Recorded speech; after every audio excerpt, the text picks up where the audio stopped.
Buenos días a nuestros queridos oyentes, bienvenidos a esta nueva edición de Macundales. Soy Rafael Parra y hoy estoy acompañado por... Paola Grajales. Yo, Andrix Méndez. Y un invitado especial a quien le haremos una pequeña entrevista dentro de poco, quien es Daniel Romero, el actual presidente del CEUMA. Así que por favor, Daniel, una presentación ahí. Hola, bueno, muchísimas gracias por haberme invitado. ¿Cómo están? ¿Cómo están? Todo bien, Muy todo bien, bien. muy bien. Felices. Vamos a, antes de empezar, recordar que en los controles se encuentra Naudi García, en la producción y en la cámara tenemos a Lorena Olavarría. Y también recuerden, por supuesto, seguirnos en nuestras redes sociales, @macundales.podcast y en nuestras cuentas personales, Rafael Pararronin. Paola GR 2004. Yo a M0902. Y no sé si el invitado quiera poner una cuenta ahí también. Ok, bueno, pueden seguirme en DDRC06. Ahora sí, empezando esta entrevista tan maravillosa que, bueno, el presidente del CEUMA nos ha regalado hoy, que vamos a hacer una pregunta muy introductoria, pero que, bueno, que nos interesa mucho saber, ¿no? ¿Qué te inspiró, no, a lanzarte a la presidencia del CEUMA? ¿Cómo fue esa historia hasta llegar ahí? Sobre todo como una responsabilidad muy grande, ¿no? Porque Sí. No, claro que sí, claro que sí. En un principio yo no tenía pensado ser presidente del centro de estudiantes. Yo estaba centrado en otros proyectos, en especial el UMACAST, que yo estaba más enfocado en lograr consolidar este proyecto que se estaba dando desde semanas antes de yo enterarme de este proyecto. Yo llego principalmente con la posición de voy a intentar hacer algo nuevo Ok. y voy a ver qué puede salir de allí. A mí me llega una compañera, la vicepresidente Sofía Delgado, Ajá. y me llega y me dice, ¿por qué tú no quisieras estar conformando la plancha? Y yo dije, claro que sí, no hay problema. Me acuerdo que el domingo antes de la inscripción de la plancha me dicen, ahora eres el presidente. Y obviamente yo me quedo como que, wow, porque obviamente estaba centrado más los problemas, las actividades universitarias, que son las materias que estamos viendo. Claro, claro. Tener que ahora lidiar con esto no fue fácil, pero me gustó. Porque yo dije, oye, me gustan los proyectos, me gusta la ambición y quiero conformarlo. Y así fue. A partir de allí todo empieza como a coordinar. Empiezo a buscar a la gente que yo considero que pueden colaborar con la plancha, que son gente con la que he tenido contacto desde que entré. Y así se fue conformando la plancha con alrededor de 28 personas. Bastante responsable, ¿verdad? Que yo lo vi desde afuera porque... Y tuvieron una organización muy admirable, ¿verdad? Las personas que trajeron las cosas, entonces... no, yo creo Gracias. que fuiste de los dos que tuvo como más carisma y más empatía con la gente, ¿no? Yo creo que yo te vi en varias ocasiones como saludando y mira, estás pendiente y mira, no sé qué. Y entonces siento que eso te destacó muchísimo en esta campaña. Sí. Gracias. El No, acercarte a todos, a saludar, a, Epa, ¿cómo estás? Eso te marca totalmente una diferencia grandísima. A otros. Pienso yo que a otras Sí. planchas. gracias, gracias. No, sí, o sea, mi filosofía que estamos enmarcando en la plancha fue siempre integrar a todos. Yo me acuerdo que el día que yo llegué aquí a la universidad, radio fue la primera que abrió las puertas para poder desarrollarme aquí a nivel ya dentro de la universidad, haciendo proyectos. Mi primer proyecto fue Catarízate Muy bien. en el 2022. Y a partir de allí conocí a personas que me apoyaron full desde el día uno. Y creo que eso es lo que yo quiero llegar a transmitir ahora que ya tengo consolidados 2 años aquí en la universidad. Poder darle eso que a mí me dieron a los demás. Como que no simplemente me quede como una experiencia que me dieron a mí, sino que yo también pueda darle a los demás. Por eso es que siento que la plancha se llama Humanízate, porque creo que todos tenemos que tener un poquito de humanidad para darle a los demás. Muy creativo ese nombre también, tengo Sí. que admitirlo. Sí, O sea, la verdad el que- cómo involucraron el human con todo el sentido de la palabra. Eso es un Fue punto Fue Ah, increíble, gracias. porque además Sí, sí, sí. pega mucho con la universidad, ¿no? Humanizarnos, estar pendiente uno del otro y estar muy apegados a esos sentidos humanos aquí en la universidad. De verdad que Sí, muchísimas gracias. Ok, más o menos cómo fue el proceso al momento de crear y ajustar la campaña. Ok, es un proceso que fue rápido. O sea, yo tengo que admitir que en prácticamente tiempo récord, podría decirlo, porque, claro, yo inicio el día lunes, yo estaba enfermo, tenía reposo médico. O sea, yo me reintegro el martes a la universidad y nada más estábamos conformados por menos de 10 personas. Ok, Cuando te toca esa función, en varios compañeros propiamente que ya estaban en la plancha empezaron a llamar a gente. Y allí se fue conformando. La primera reunión la tuvimos el día martes. Fue bastante bien, la gente se vio muy motivada y eso nos llamó la atención para poder ya hacer la inscripción oficial de la plancha, que era el día miércoles. La hora tope eran las 5 de la tarde y yo la entregué como a las 4:30. Wow. El Y típico de trabajo y que 59. Ahí lo entregué. ahí está. O sea, Ahí cuando está. tienes que entregar una tarea a las 12 de la noche y la entregas a las 11:59. Bueno, Eso eso es. era. Más o Ahí menos, está, más la o menos entregué. fue el mismo proceso, básicamente. Exactamente. Pero luego de de buscar a las personas, creo que la reunión del día martes fue complicada porque tienes que saber qué va a hacer cada uno. Y como Ok. tenía la conformación del personal tan pronto, no tenía la disponibilidad o la mente para darle a cada uno las funciones. Y lo que me gusta de la plancha es que cada uno supo qué cosa tenían que atender, qué función tenían que tener dentro Ok. de la plancha. Entonces, cuando te pones a ver, cada uno tenía una función. Y creo que primero y principal en la conformación de la plancha fue pensar que yo no soy el encargado de todo. Ok. Porque una vez cree que cuando uno tiene un puesto en cualquier ámbito, sea alto o bajo, uno cree que tiene la responsabilidad de casi todo. Cierto. Sí. Y la verdad es que no. La realidad es que cuando empiezas a entender que la responsabilidad es equitativa, como puedes tenerla tú, puede tenerla tu compañero, que te pueda apoyar, te das cuenta que el trabajo es más ameno y también te das cuenta que puedes saber manejar más las emociones, que creo que eso es lo principal a la hora de hacer una campaña o un evento, lo que Vale. sea. O sea, te sentiste acompañado en todo el proceso. Exactamente, bueno, y si quieren de que les diga los cargos más que todo cómo fue la conformación, se lo digo rapidito. En uno de mis mejores amigos, Eduardo Arango, Ok. terminamos dándole el puesto de secretario general, aparte que se ha desenvuelto de muy buena manera en la campaña, la vicepresidencia que ya estaba conformada por Sofía Delgado, y luego las secretarías de Asuntos Internos y Externos, que eran personas que yo no conocía hasta prácticamente estos días, que fue Valentina Dupuy en internos y en externos Alejandra Manrique. Y a partir de allí tenemos todas las secretarías: cultura, académico, comunicaciones, audiovisual e imagen, acción social, bienestar estudiantil y más los representantes. Y a pesar de que nada más salen el nombre de ellos como las cabezas principales, también tenemos un equipo conformado por personas que no están directamente correlacionadas más los representantes, sino que Ok. hay un equipo de más de 25 personas. Wow. Wow, o sea, un Bastante equipo- organización. Además se nota mucho en ese sentido que todo está segmentado y lo que Sí. más me gustó fue que el hecho de que, claro, tú eres ahora digamos, el líder de la plancha y también ahora ya del Seduma. Y una cosa muy importante que hay que hacer uno como líder es saber delegar las responsabilidades. En este caso, bueno, fue una cosa que fue en tiempo récord, pero mira, aún en tiempo récord y bueno, nosotros tres que logramos verlo desde afuera, nosotros consideramos que la plancha estuvo de la más organizado posible Sí. Generalmente y sí. Sí. fueron efectivos, pues, en lo que querían lograr y en lo que querían hacer. Gracias. No, sí, bueno, como les había comentado, lo más difícil de ser un líder es cuando no tú lo buscas, sino... No es que no se te impone tampoco, porque yo no siento que se te imponga algo, sino que tú lo buscas y lo dejas al azar del destino. Como yo le decía a los profesores, como le decía a mis compañeros, siento que yo me meto en la plancha para no tener un puesto de presidente y termino siéndolo. Oh. Entonces, cuando te topas con eso, te das cuenta que tienes que empezar, tu mente y cuerpo tienen que verse motivado a llegar a algo más. Por ejemplo, y disculpa que sea tan reiterativo con esto, pero No se puede. no es igual cuando intentas ser un líder sin comunicación y queriendo serlo tú todo, a cuando te toca delegar, porque yo siempre he sido alguien que me gusta hacer todo por mí. Ok. Claro. O de repente si no estoy muy concentrado no lo suelo hacer, porque esa es la realidad, tampoco Sí. uno es perfecto. Pero darte cuenta que si no pones de tu parte, los demás no ponen, te das cuenta que la conformación de un equipo es difícil, que Total, tienes que saber cierto. con quién contar y con quién no. Y por eso es que a pesar de que somos 27 personas en la plancha, somos más de 500 estudiantes que estamos comprometidos a hacer lo bueno por la universidad.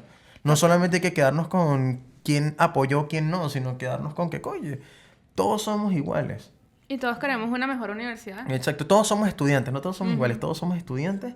Cada uno tiene sus preferencias, tanto a nivel profesional como personal, pero tenemos la misma convicción de que queremos lo mejor para la universidad. Exacto. Y bueno, hablando un poquito del cierre de campaña, una pregunta algo chistosa, Sí, total. es ¿por qué trajeron una tienda de cosas geek? Bueno, a mí me da risa porque eso me lo han preguntado full. Primero, la distribución de las marcas que vinieron al último día fue un trabajo duro. Porque mientras estamos organizando las campañas, las marcas, perdón, que van a venir durante la campaña, también se estaba organizando en simultáneo las marcas que iban a venir al cierre de campaña. Entonces era una distribución de, por un lado, yo tengo gente que va a estar viniendo de martes a viernes, pero por otro lado tengo que estar coordinando lo de lunes y martes. Entonces, claro, yo de repente, por ejemplo, si yo tenía marcas consolidadas, yo me buscaba que las marcas consolidadas volviesen a venir y otros grupos de personas están encargados de traer a marcas nuevas. Lignos, que vino, no sé si se acuerdan, Sí, en sí, esa sí, pistolita, sí. vino el día miércoles, jueves y viernes. Sí. Esos 3 días. Bueno, ellos cuando vinieron, por sus redes sociales, una tienda geek los vio y dijeron que estaban interesados en venir. Y como sabemos que aquí hay comunidades de todos los ámbitos, gente que le gusta, bueno, en tomar, gente que le gusta de repente jugar con canciones inflables, vimos la posibilidad de por qué no añadir algo más. Eso se encargó otro compañero de la plancha. Obviamente yo no sabía absolutamente nada de lo de por lo menos los cosplay y eso. Ajá. Pero siento que fue una tecla que terminó cayendo bien porque todo el mundo... Muy bien. Todo el mundo se vio dentro de la organización y eso es lo importante. Al final de cuentas, hay gente que no le gustará, hay gente que le gustará, pero contamos con todo un poco, ¿sabes? Sí, eso es algo bastante chévere, porque eso es justamente esto lo que estamos hablando. Y es como que le trajeron algo a todo el mundo. De hecho, yo aquí me gané una camisa de Spider-Man de la Increíble. Yo también me cambié una por camisa. responder eso una fue- pregunta y yo estuve súper feliz. Yo llegué y es como, eso no lo hizo otra persona, no lo había hecho otras campañas. Entonces, dar ese paso es excelente. O sea, el hacer Gracias. el cambio es muy admirable. Sí, pero yo Gracias. personalmente creo que esto, esta comunidad en general, la geek, no había sido tomada en cuenta nunca y siempre he escuchado a alguien que se queja de eso. Entonces, sentirse acompañado y decir, oye, me trajeron algo a mí, yo digo, eso fue una estrategia magistral. Gracias. Ese fue Alta el jugada. verdadero factor diferenciador fue ese, o sea, Total. Porque uno que, y bueno, ya por lo menos nosotros que tenemos como un año ya en la universidad, lo primero que pensábamos era, wow, cuando vimos el anuncio dijimos, wow, en serio, y de repente cuando vemos que efectivamente sí era así, dijimos, no, ya, Y que no es listo. mentira, no es Que ya mentira. tienen mi Y de voto. repente vi a la cosplayer y yo que no puede ser. Yo la verdad que tengo que serle sincero. En gran parte del final de campaña, a pesar de que lo estaba organizando de mi parte con mi equipo, tengo que darle un mérito también al equipo de trabajo. Porque cuando tú conformas un equipo, no solamente en el ámbito de campaña del centro de estudiantes, sino en todo lo que hagas, tienes que saber que hay diversidad de personas. Y eso también ayuda full a los que están estudiando publicidad o mercadeo, que es entender que tú puedes saber cuál es el nicho preferido de la universidad o de tu empresa, pero tienes que saber que hay otras personas que quedan por fuera. Sí. Y, oye, yo pude aprender hoy que todos cuentan, sin distinguir preferencias o cualidades, etcétera, todos cuentan. Y cuando te das cuenta que de esa realidad que tienes a tu alrededor, te sientes más ameno de realizar actividades porque sabes que de una u otra forma la gente le va a gustar. Obviamente va a haber críticas de un lado o del otro. Sí. Sí, eso Sí. siempre. Eso uno no puede satisfacer a todo el mundo y eso estoy consciente, pero hacer las cosas en la medida de lo posible, correctas y completas, mira, la partiste totalmente. Literal, y no hacer lo que todo el mundo hace. O sea, creo que eso es también algo que a ustedes les quedó excelente, que es, ustedes decidieron hacer algo totalmente distinto, como hacer el splash, que yo no me pude tirar, me encantaría, pero si ya no traje la ropa. Pero de verdad que hacer esos mínimos detalles Hace la diferencia. Hace la Así es, muchísimas gracias, de verdad. Sí. Ok, en este momento vamos a hacer una proyección al futuro. ¿Y cuáles son los proyectos que tienes a futuro? Bueno, hay muchísimos proyectos. Obviamente hay algunos que no puedo contar porque estamos en apenas hora gris, como dirían algunas personas. Pero hay proyectos que sí queremos consolidar a que tengan una mejor visión, como son, por ejemplo, yéndonos al ámbito académico, traer más charlas, traer más en correlaciones, eventos que vengan varias marcas a poder determinar qué es lo que quieren hacer a nivel estudiantil, buscar pasantía, yéndonos un poquito más, buscar conocimientos que puedan en todas las carreras, sin distinguir a ninguna, una posibilidad de tener algo más en tu currículum que sea directamente dentro de la universidad. Muy chévere. También las asociaciones que ya de por sí existían, queremos llevarlas a un nuevo punto con nuevas empresas que puedan apoyar en sus tiempos libres a seguir explorando ese mundo de conocimientos y yéndonos más ya ahora al ámbito de actividades extracurriculares. un punto importante que estamos aún en etapas previas son los clubes. Queremos reimpulsarlos, ya existen, realmente sí existen los clubes, pero queremos darle esa proyección que se puedan ver y que siempre hay algo en la universidad. Ojo, Sí. porque hay algo en la universidad no significa que tiene que ser un evento de fiesta. Eso yo creo que hay que entenderlo y todos tenemos que entenderlo porque somos, a fin de cuentas, un grupo de estudiantes que buscan algo diferente, pero que también te pueda nutrir a nivel profesional, porque no todo es fiesta, pero tampoco todo tiene que ser académico. Exacto. Tiene que ser un Exacto, 50-50. Exactamente. Tiene que haber un balance entre ambas cosas para que pueda existir el aprendizaje de cosas nuevas, al mismo tiempo como un pequeño momento donde uno break. pueda recrearse, pues, Sí. y donde uno pueda divertirse y Sí, hacer o vida sea, universitaria. uno siempre está lleno aquí, Exacto. los horarios aquí siempre te consumen totalmente y tener una, una producción, estoy de acuerdo, tener un poco de espacio de liberarse de todo es necesario. Así es, por eso es que en los proyectos están hasta como el regreso a clases hasta septiembre del año que viene. Entonces queremos que, coño, la conformación de todo sea lo más amena posible y pensar también en que ahora no vamos a estar solos, sino vamos a estar con otra sede. Cierto. Y hay que saber motivar y manejar estas circunstancias para que podamos llegar todos en el mismo camino. Que nadie quede por fuera, es el punto. Sí, exacto. Y bueno, ya como para ir ya cerrando la entrevista, que por cierto, una vez más, muchísimas gracias por No, haberla vale, aceptado. tranquilo. ¿Qué le podrías recomendar a, bueno, a los estudiantes o a aquellos estudiantes que a lo mejor tienen esta idea de, oye, ¿y si me lanzo también el año que viene para el SEUMA? ¿Qué recomendaciones les podrías dejar a estas personas que a lo mejor tienen ese pensamiento, pero no se atreven aún si hacerlo o no?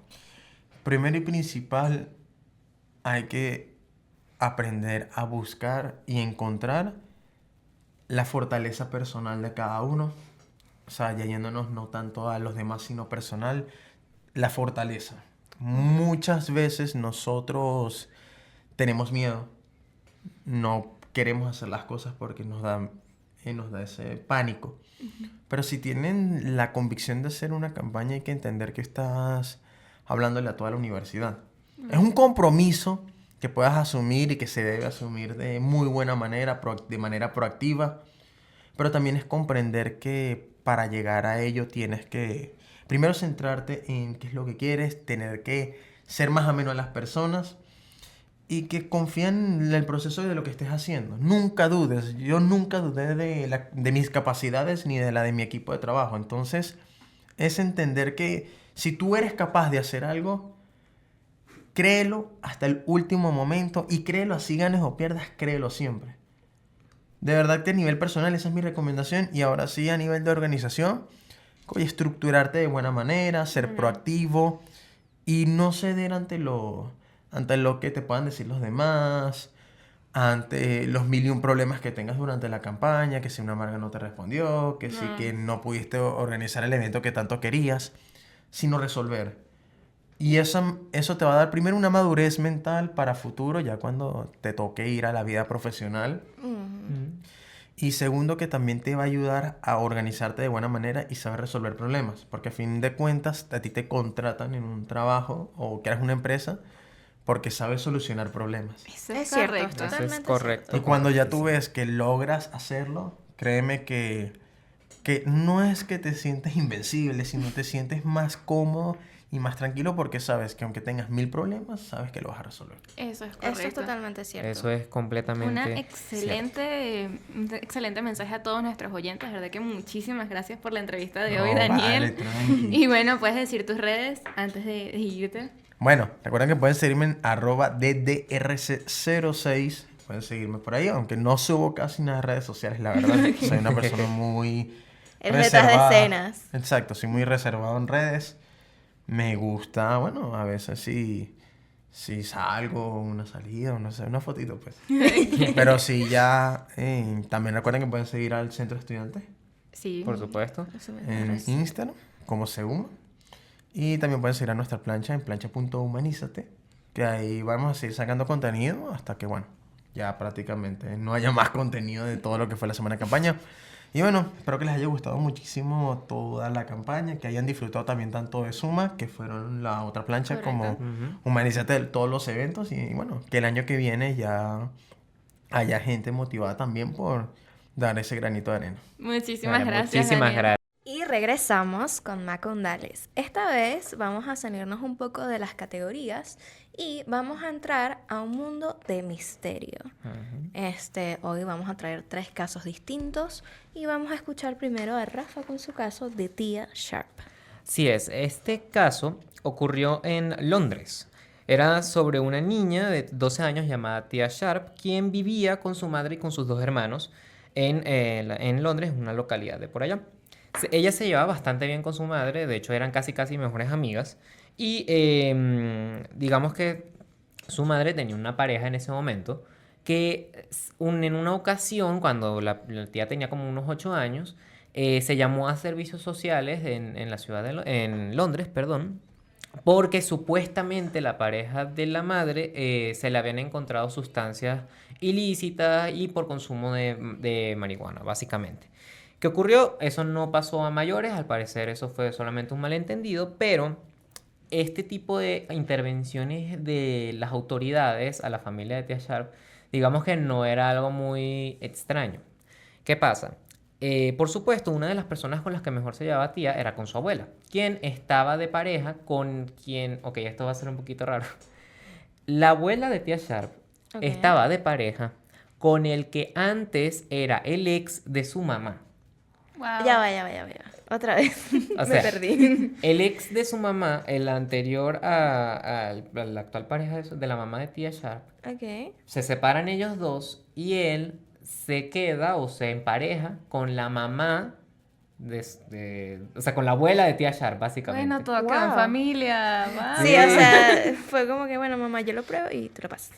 Si bien es cierto que en su momento se les había determinado como una familia disfuncional, Bueno, sí, realmente bastante. la pequeña tía, digamos que no mostraba o no tenía como estas señales que usualmente ocurren de algún daño, que tiene a lo mejor algún afecto emocional. No tenía nada, era una niña normal. De hecho, era una niña bastante alegre. Cabe recalcar también que menciona el caso, una niña con mucha alegría, que en ningún momento, a pesar de las circunstancias que vivió, estaba triste. Siempre era feliz, alegre, Bueno, activa. eso suponemos nosotros ante la actitud, pero ¿cuánta gente no esconde detrás de una máscara Bueno, es cierto. de felicidad, no? O sea, Sí. que genuinamente, puede que no, porque era una niña y los niños a veces sí toman como muy ingenuas muchas cosas, pero yo pienso que en el fondo, también no tuvo que haber estado. Sí.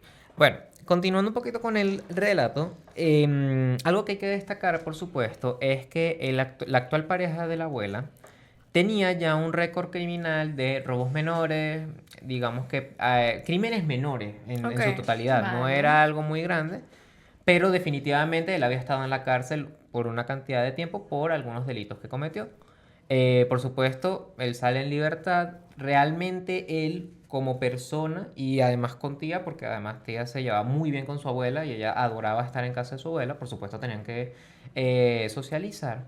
Él nunca se mostró de una forma hostil ni una forma negativa Ok. contra nadie. Él parecía una persona también normal, que sí, que había servido su sentencia en la cárcel, pero parecía que se había Había reivindicado su vida. exacto, se había reivindicado.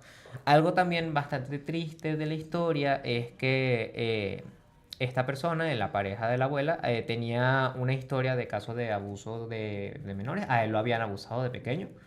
Ok, fue como una línea de muchas cosas. Sí, fue una línea de bastantes cosas.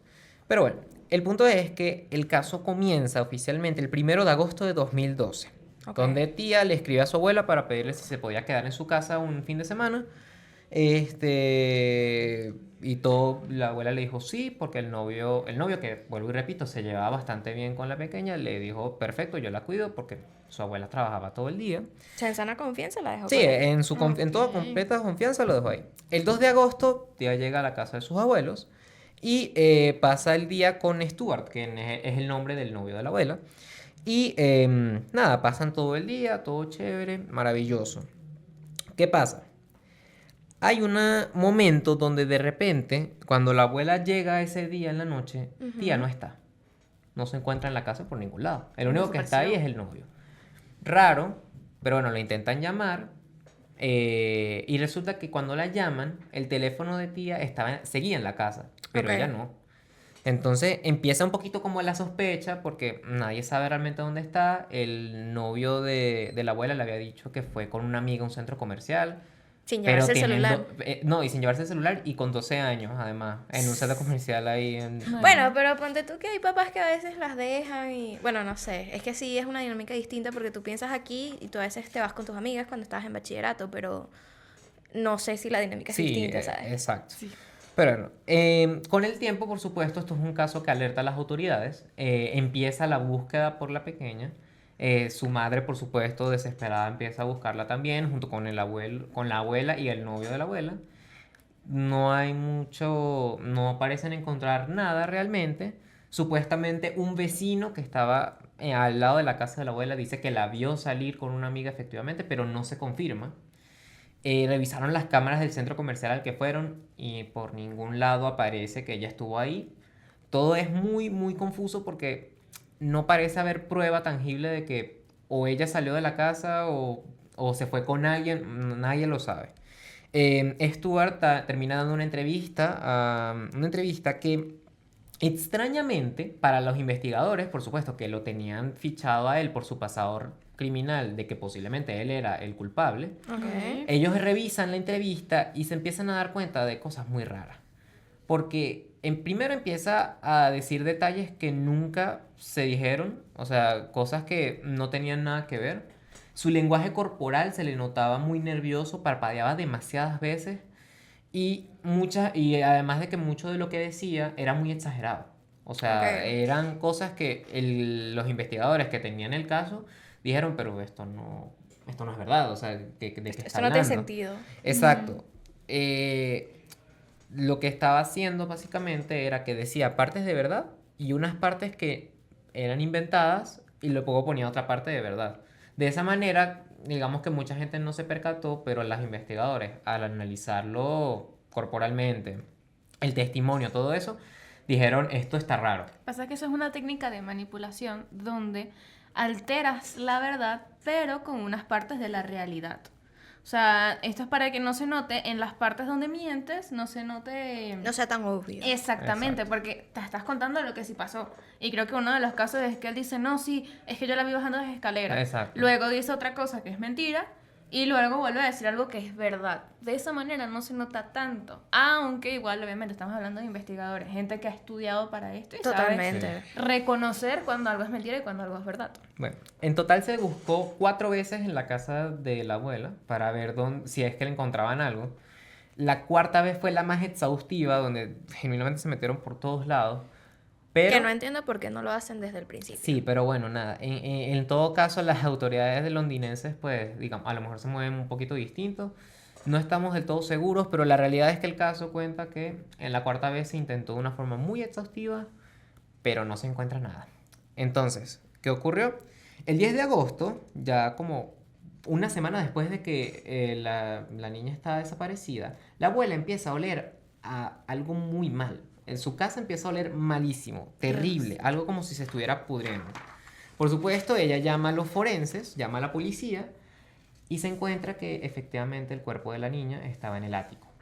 Estaba al lado de una área muy húmeda, por lo tanto el cuerpo se descompuso mucho más rápido.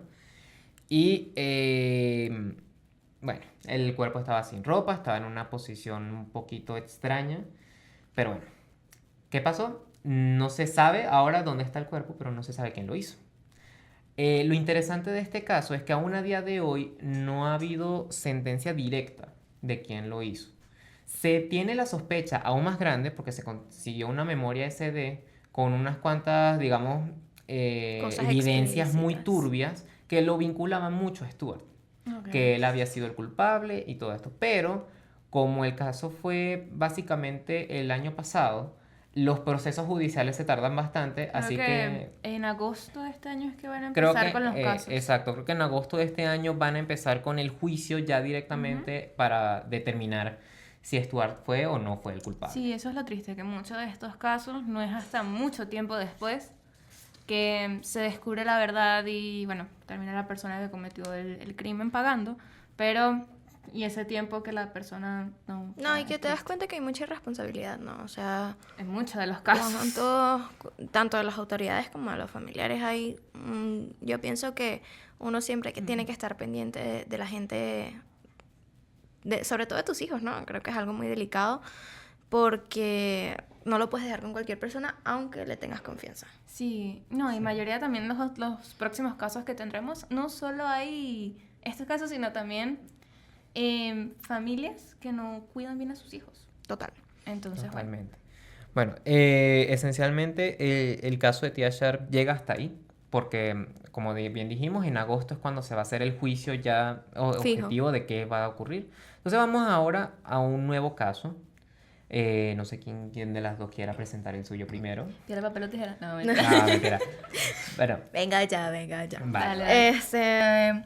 Bueno, hoy vamos a un caso bastante particular porque Netflix está involucrado. O bueno, eso se tiene como creencia, ¿no? El caso de Kayla Humban. Vas a hacer un pequeño resumen de que Kayla es una niña que a sus 9 años fue secuestrada por su madre. Ok. O sea, algo que tú no te esperarías, ¿no? Es como que mi mamá me secuestra, es como... Sí, yo creo que entre todos los posibles... Sí, los posibles secuestradores, uno nunca se imagina que tus propios padres puedan hacerlo, ¿no? Total, Bueno, o sea, no es como que tú digas, oye, mi mamá me próximo secuestra. caso va muy relacionado con eso. Sí. Entonces, nada. Nuestra querida Kayla es hija de Ryan Irskerka y Kayla tiene a su mamá Heather Humbert. Ok. ¿Qué pasa?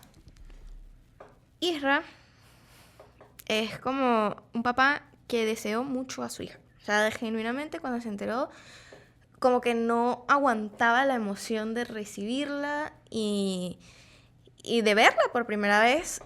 Qué Pero, sí, total. Sí. Pero algo que él no se imaginaba es que cuando Kayla naciera, la mamá le dijera, mira, ¿sabes qué? Me quiero divorciar. Ah, Bueno, eso... O sea, Kayla no tenía ni... Bueno, sí, vamos a poner que un mes de nacida.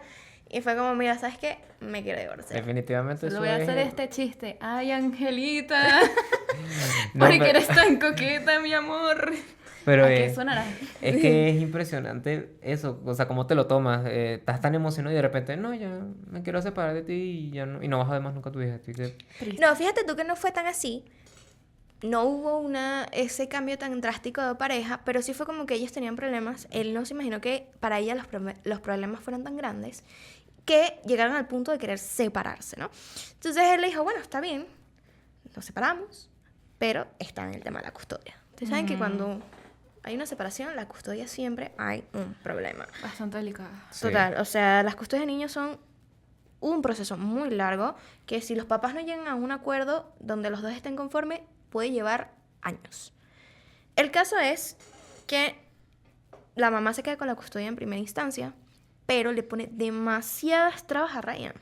Demasiadas. O sea, que si la vienes a visitar yo te tengo que ver, que hasta cierto horario y no sé qué. Entonces, en ese momento Ryan se quedó así como, bueno, yo cumplo todo con tal de ver a mi hija. Pero, a final de cuentas, esa dinámica no iba a durar toda la vida porque Ryan se iba a cansar en algún punto. Porque es como demasiadas restricciones para ver a mi hija, ¿no? Ok. ¿Qué pasa? Que Heather no solamente tenía esas restricciones, sino que además a la niña le trató de poner varias enfermedades. ¿Sabes? Esas mamás que piensan que sus hijos están como muy enfermos y entonces los llevan a médicos y los médicos le dicen como que Sí. no tienen nada, pero ella insiste hasta que está el médico 100,000 que le dice sí, ella tiene eso. Sí, sí. Entonces, Heather no solamente le impedía a Ryan ver a su hija, sino que además tenía a la niña enferma. Digamos así, ¿no? Ok. Por decirlo de alguna forma, Sí. técnicamente para ella su hija estaba Ojo, enferma. para todo esto, ellos vivían en la misma ciudad. O sea, ellos estaban en la misma ciudad y... O sea, los dos vivían en Illinois. Y estaban ahí, convivían ahí, hasta que un día Heather dice, ¿sabes qué? Me quiero mudar. Y se mudó. Súper raro. De la nada. Claro, pero para ese proceso, Ryan se queda así como, ajá, pero yo qué... O sea, necesito ver a Kayla, ¿no? Exacto, O sea, ¿qué hago yo con... Si tú te mudas, ¿qué hago yo con... exacto. con la niña? Entonces, en ese proceso, ella llega como a un acuerdo de que ella viaje, pero no siempre. Entonces, pero no, mentira, que no que ella viaje, es que él tiene que viajar a la nueva ciudad. Siempre que la quiere ver, tiene que viajar a esa ciudad y seguían las mismas restricciones y la criticaba de que le daba de comer y que si cómo la cuidaba. Entonces, siempre como que había una traba. ¿Qué pasa? Que Ryan consigue una esposa nueva que había pasado más o menos por un proceso similar con su ex esposo. Pero ella como que sí tenía una mejor relación en ese sentido y le empezó como a decir, mira, esto que está haciendo ella no está bien.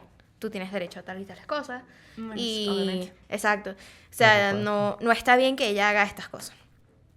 A todas estas, Ryan como que se lo piensa un tiempito y decide volver a poner la... Apelar por custodia. Sí, exacto, apelar por custodia de la niña y a pedir más derechos sobre eso, ¿no? Obviamente la corte se da cuenta de todo esto, el tema de los médicos y todo esto, y dice, ¿sabes qué? Sí, vamos a ir soltando, no sé qué, hasta que por fin, el día 17, en 4 de julio de 2017, le dan la custodia a la niña, o sea, le dan la custodia al papá. Ok. Obviamente, Heather tenía como una semana para poder mudarla, darle todo y ya dejarla con su papá. Pues el día antes de entregar a la niña, ella decide irse a un viaje de campamento. Ah, Ay, O sea, Ryan va a casa de los suegros y le dice, mira, vengo por Kyla. Y ellos le dicen, mira, ¿sabes qué? No, ella no está aquí, se fue con su mamá de campamento. Ryan se quedó así como, ¿por qué no me avisaste? ¿Sabes? Como que no le dijo nada, no le dio contexto cuando volvían, y si volvían, ¿no? Pues bueno, no le claro, dijo por supuesto. absolutamente Especialmente ahora que el responsable total de la pequeña es él. Ahora. Exacto. Entonces, debieron, o por lo menos la mamá tuvo que haberle dicho, mira, no, que vamos a ir para un viaje de campamento y tal, te lo voy a entregar nada. más tarde. Exacto. A todas estas, Ryan dice como que la señora, la mamá de Heather, se lo dijo, pero como una sonrisa de satisfacción, como que ella logró irse, ¿no? Ujú. Al final Ryan regresa a la casa todo molesto, tratando de contactar a Heather, no sé qué, no la consigue, empieza la búsqueda. Obviamente él trata de pedir búsqueda, pero te dicen como que, mira, está con su mamá. O sea, porque es muy raro pensar que tu mamá te va a secuestrar a tu papá, porque es como, estás con tu progenitor, no te va a hacer nada, ¿sabes? Y No... con el que es considerado tú, el que te va a cuidar, pues. Exacto, al fin y al cabo, para la ley era muy raro decir que no, mira, se la llevó y no, y que está mal que se la haya llevado, porque al final, si te das cuenta, es su mamá. No le va a hacer, no, o sea, como que no es un peligro inminente que le vaya a pasar algo, ¿no? o al menos nadie consideraría que él sería Exacto, o capaz sea, de... nadie considera que un papá va a hacerle daño a su hijo. Nadie. Puede pasar, eso lo sabemos alrededor de todos los casos de la historia, pero la verdad es que nunca vas a considerar que un papá va a hacerle daño a su hijo. Entonces, a todas estas, las autoridades no hicieron nada hasta mucho tiempo después. El caso es que esto duró casi aproximadamente como entre 5 y 6 años. ok. Ok. Y cuando ya por fin ¿Qué pasa con Netflix en este momento, no? Hay mucha gente que difiere de esa opinión porque dicen que Netflix no fue el ayudante de todo esto, ¿no? Había para ese momento en Netflix una serie llamada Misterios sin resolver.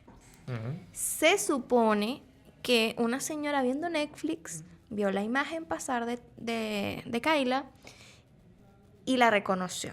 Se llamó a las autoridades y le dijo, mira, Kyla está en este lugar. Y la gente se quedó así como, wow, fue Netflix. Pero hay gente que dice que no, que la señora lo dijo mucho antes. Porque claro, a todas estas, Heather y Kyla son encontradas en un centro comercial.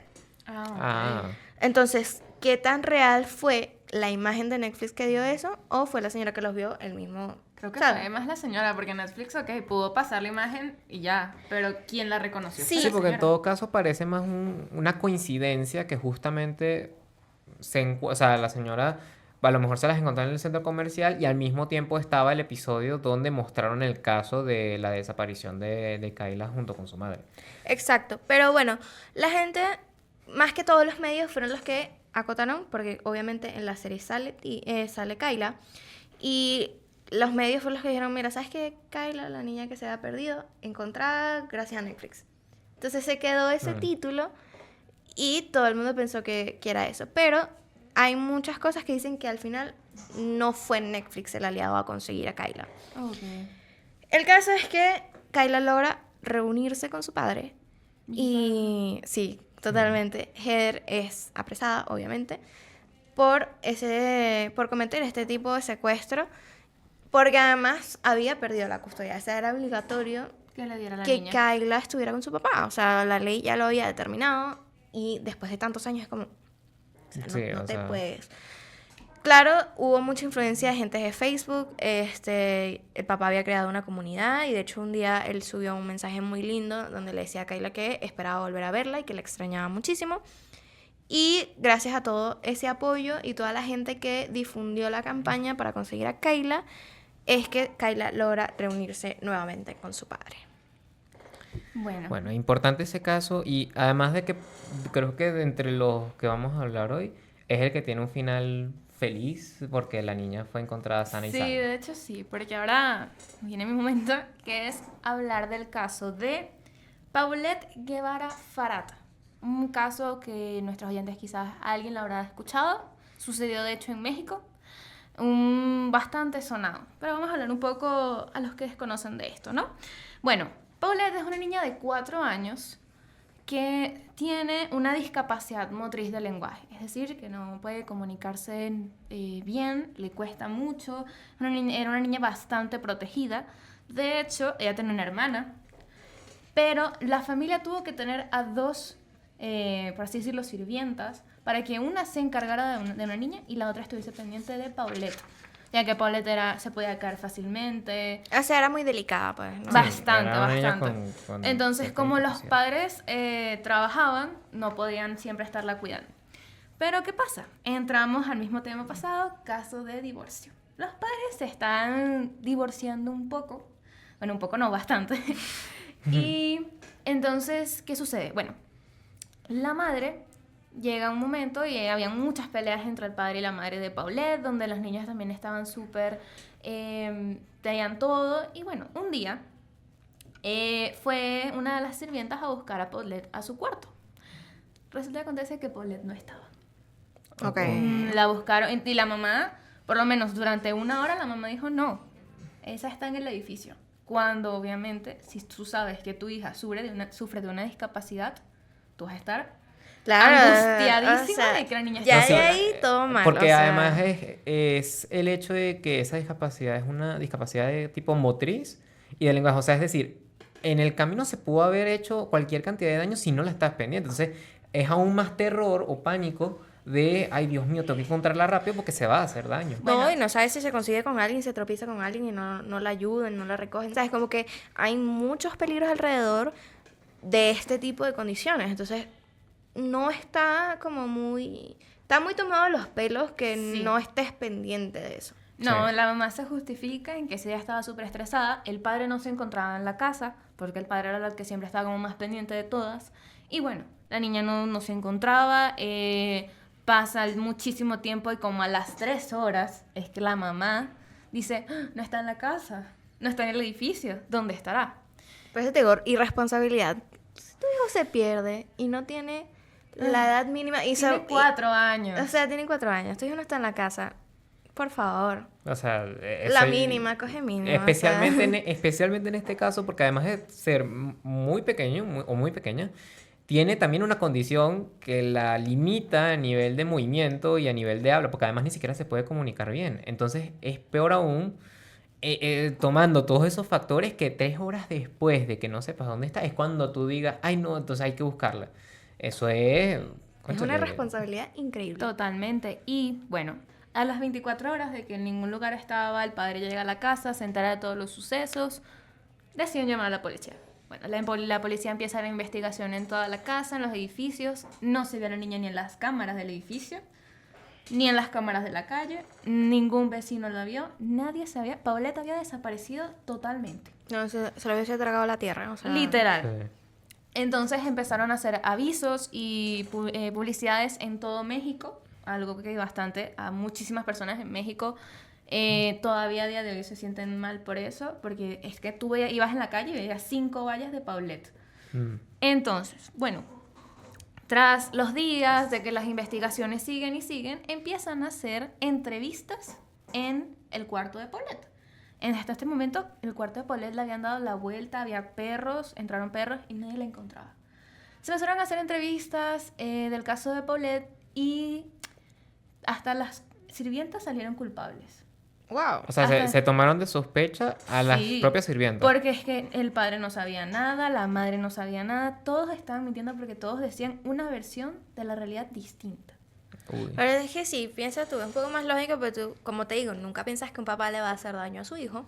Y en la medida que haces eso, tú vas a sospechar de la gente que estaba alrededor.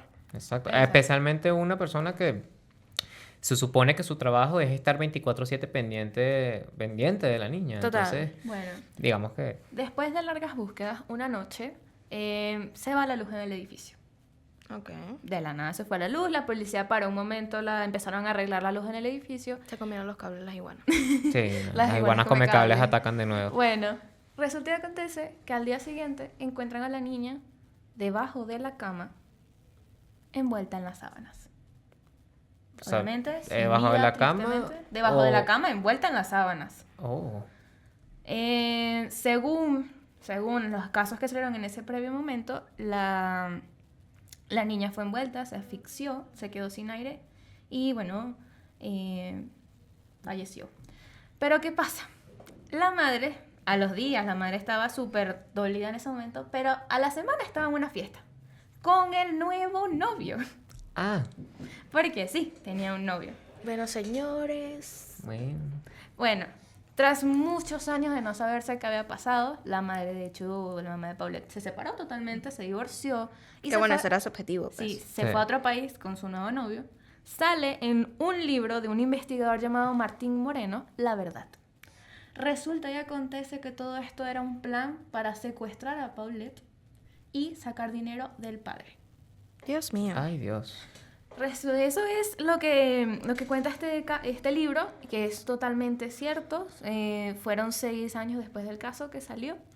Y efectivamente ellos secuestraron a la niña una noche, donde como el hombre vivía en el mismo edificio que ellos, digamos que unos pisos más arriba. O lo que sea, querían- amor de vecinos, pues.